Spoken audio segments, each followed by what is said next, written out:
Hello friends, അപ്പോൾ ഞാൻ സ്കൂളിൽ പോകാനുള്ള തയ്യാറെടുപ്പിലാണ്. ഡ്രസ്സെല്ലാം ചേഞ്ച് ചെയ്തു. ഇനി ഹെയർ സെറ്റ് ചെയ്യണം, കുറച്ച് ലിപ്സ്റ്റിക് കൂടെ ഇടണം, അതുകൂടെ കഴിഞ്ഞിറങ്ങാം. അപ്പോഴാണ് ഞാൻ വന്ന് നോക്കുമ്പോൾ ലഞ്ച് അമ്മ എടുത്ത് വെച്ചിട്ടുണ്ടായിരുന്നു. Bottle fill ചെയ്യാനുണ്ടായിരുന്നു. ബോട്ടിൽ ഫില്ല് ചെയ്തു.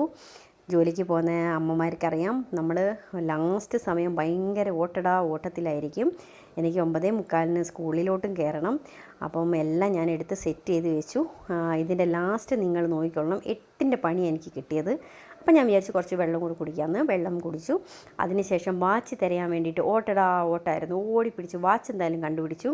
കുഞ്ഞുങ്ങൾ വാച്ചൊന്നും വെച്ചെടുത്ത് വെക്കത്തില്ല. പിന്നെ ഞാൻ ഓടിപ്പിടിച്ച് അതെല്ലാം കണ്ടെത്തി കേട്ടോ. അതിനുശേഷം ബാഗെല്ലാം എടുത്ത് വെളിയിൽ വെച്ചിട്ടുണ്ടായിരുന്നു. പോകാൻ വേണ്ടിയിട്ട് ഇറങ്ങുകയാണ്. പിന്നെ 2 വീലറിലാണ് പോണത്. 2 വീലറിൻ്റെ കീ എല്ലാം എടുത്തിട്ട് വന്നു. അപ്പോഴാണ് എനിക്ക് ആ ഒരു സംഭവം മനസ്സിലായത്. വണ്ടി മൂവ് ആവുന്നില്ല. നോക്കുമ്പോൾ ബാക്ക് ടയർ പഞ്ചറായിട്ട് കിടക്കുക. നിങ്ങൾ കണ്ടോ? ബാക്ക് ടയർ പഞ്ചറായി. അപ്പോൾ ഇതിൽ പോക്കിനി നടക്കത്തില്ല. എങ്കിൽ എന്ത് ചെയ്യാം? ഇനി ഒരൊറ്റ വഴിയുള്ളൂ, കാറിന് പോവാം. ഈ കാറിൽ പോക്കെന്ന് പറയുന്നത് എനിക്ക് ഭയങ്കര ബുദ്ധിമുട്ടുള്ള കാര്യം കേട്ടോ. മറ്റൊന്നുമല്ല, ഇവിടുന്ന് റിവേഴ്സ് എടുത്ത് ബാക്ക് റോഡ് വരെ പോകാൻ വലിയ പാടാണ്. കുറച്ച് സ്പേസേ ഉള്ളൂ, പക്ഷേ ഗേറ്റ് വരെ നല്ല ദൂരമുണ്ട്.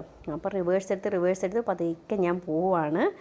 അതുകൊണ്ട് തന്നെ വലിയ മടിയാണ് എനിക്ക് കാറിന് പോവാൻ. ഇവിടുന്ന് വെളിയിൽ ഇറക്കുന്ന ഒരു പാട് വിചാരിച്ചിട്ട് കേട്ടോ. അപ്പം ഞാൻ പോവാണ് ഫ്രണ്ട്സ്. അപ്പോൾ നമുക്ക് വീണ്ടും കാണാം. ഓക്കെ.